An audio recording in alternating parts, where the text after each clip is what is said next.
Ela é fonoaudióloga, Isabelle Camus.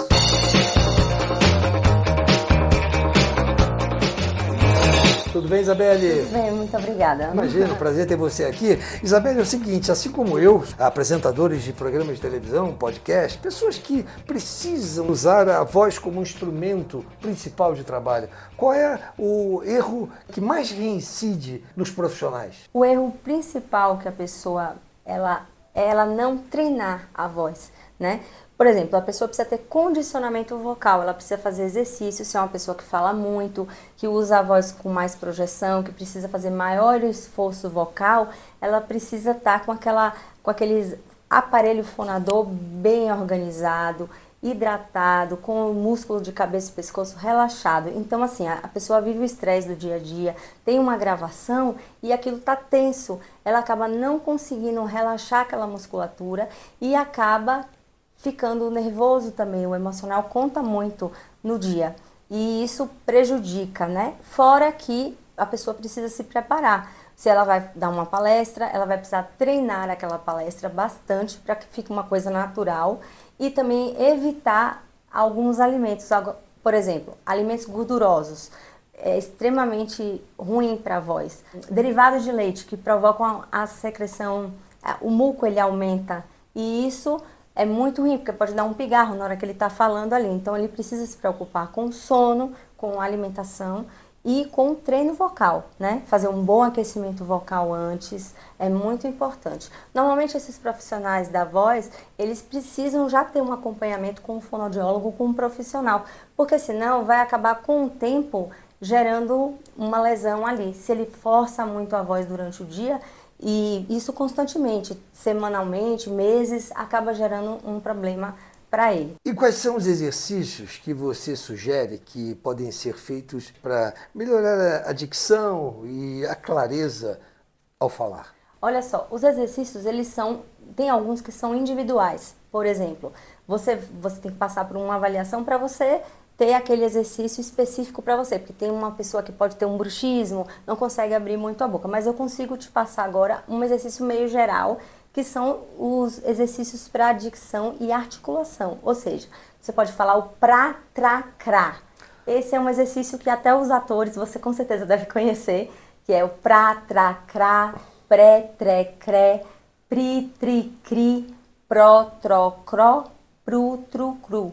Esse é um exercício que solta a articulação. É um pouco difícil, então você pode fazer uma forma mais fácil, que é o patacá, petequé, pitiqui, potocó, putucu. E tem uma forma também, que é a sobrearticulação.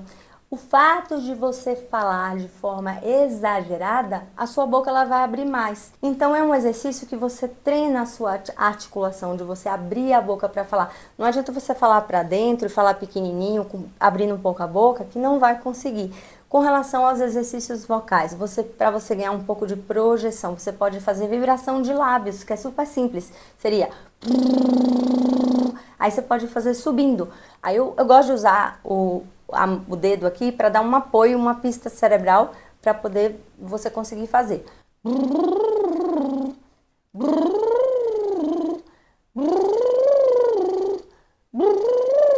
Aí a minha voz ela já projeta mais, ela já fica mais alta. Você pode perceber que ela deu uma aumentada aqui no volume da voz. Entendi. Então esse exercício ele é muito prático, porque você pode fazer onde você estiver e ele vai te ajudar com essa ressonância, né?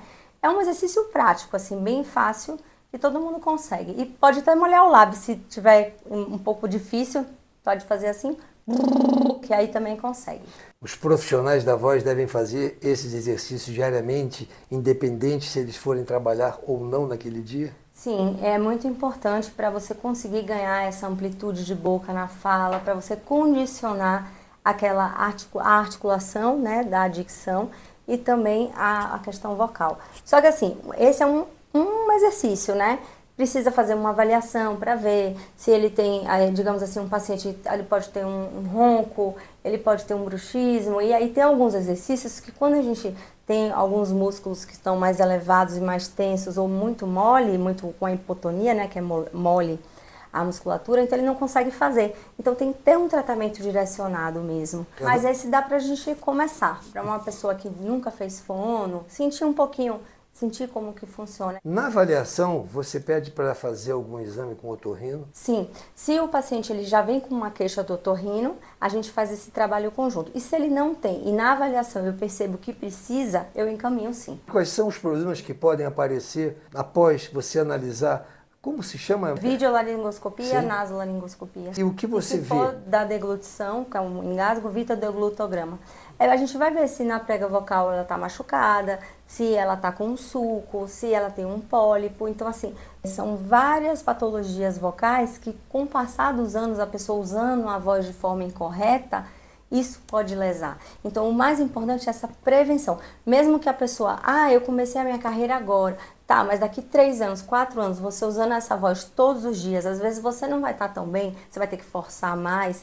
Então, se você tem esse condicionamento vocal, você vai estar protegendo a sua prega vocal, as suas cordas vocais, você vai estar protegendo. Você só trabalha com profissionais da voz ou você também não, trabalha com o povo em geral? Eu trabalho de criança até idoso, certo? Eu sou especialista em hospitalar, hoje eu só estou no consultório, mas eu trabalho com pacientes que, por exemplo, tiveram um AVC, teve uma sequela, não consegue engolir, deglutir, ele não consegue, e aí ele vai precisar de um espessante para ajudar, aquele pozinho que a gente coloca na água para engrossar a água, sabe? Pacientes que tiveram sequelas assim, um aneurisma, teve uma sequela na fala também. Enfim, toda a questão neurológica eu trabalho. Trabalha. Também. E que afetam diretamente Exatamente, a na fala. a deglutição, sim. Principalmente os que têm derrame também. Também, o né? AVC, sim. E o trabalho da fono ajuda ou recupera? Quanto mais rápido, logo em seguida, assim, teve o derrame, saiu do hospital, já está com indicação de fono, já pode fazer, tem que fazer, porque existe a neuroplasticidade, né? São a ativação dos neurônios fazendo as sinapses. Então, se foi logo ali e ele tem a carga de estímulo, então ele consegue recuperar mais fácil essa função. Então, se você deixa muito tempo, acaba o corpo acostumando e aí, para você ganhar, como pode ser uma pessoa mais velha, não é uma criança que vai estar ali ativa a atividade cerebral rápida, né? Então, ele vai precisar ser essa intervenção do fonoaudiólogo, ele ser o quanto antes, para recuperar mesmo. A gente consegue recuperar, dependendo do grau do AVC também, né? Tudo vai depender de como que foi esse AVC ou outra patologia envolvida. Por exemplo, se é uma doença degenerativa, a gente precisa analisar para ver essa recuperação.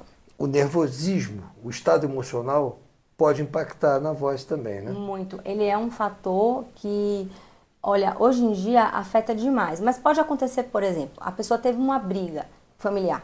Aí aquilo ali deixou a pessoa tão nervosa que ela perdeu a voz. Ou ficou bem rouca, entendeu?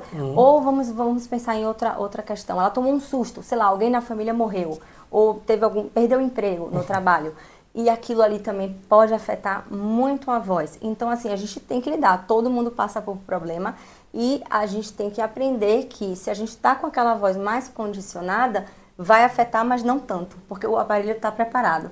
Entendeu? E a pessoa tem que perceber também. O profissional, ele está lá e aí ele faz uma emissão além do normal da voz e fica rouco. E ele ainda tem que continuar falando. O que você indica de exercícios para ele recuperar rapidamente, tipo um SOS? Assim, então um exercício legal para você pode fazer essa vibração de lábios que eu já tinha passado, para tentar resgatar. Seria... Isso. E eu trouxe aqui também um canudinho, que ele é bem legal, ó, é tipo um palito de pirulito. Você pode... Qual foi? Esse aqui. Esse aqui. Existe um exercício que ele é um resgate mesmo, para a voz, né? Então você vai fazer esse barulho... como se fosse um vento. Isso. Mas você vai fazer aqui dentro. Aí vai fazer curtos.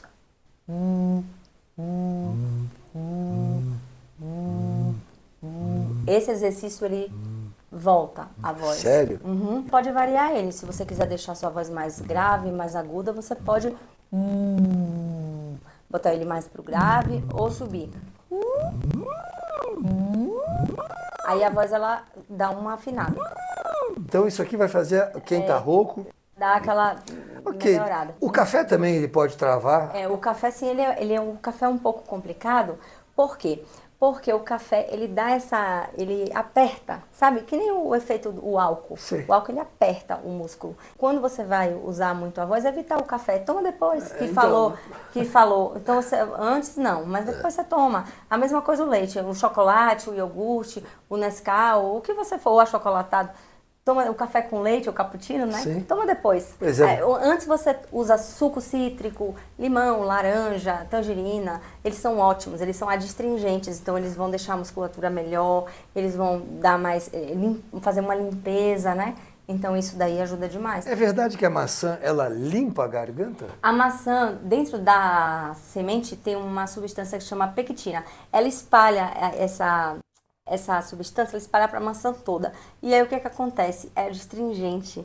A maçã, ela deixa ela limpa o pigarro. Olha. E ela deixa, por isso que fala assim, o professor precisa de uma maçã para falar bem, os atores. Realmente, a maçã ela é muito boa para a voz. Isabelle, onde a gente te acha? Você pode me encontrar no Instagram, Isabelle Cabuz, ISABELLE, Isabelle Cabuz, CABUS. Beleza. Tudo junto. Ótimo. E você tem algum contato telefônico? Sim. 011 99888 2277. Maravilha. Isabelle Cabuz, fonoaudióloga, foi um prazer. Muito obrigada. Receber você aqui no nosso talk show. Também. Sucesso para você. Certamente suas dicas foram dicas assim de ouro. Muito obrigada. Obrigado a você pela sua participação aqui. Isso aí, gente, vamos cuidar da voz. Eu vou começar a fazer esses exercícios já.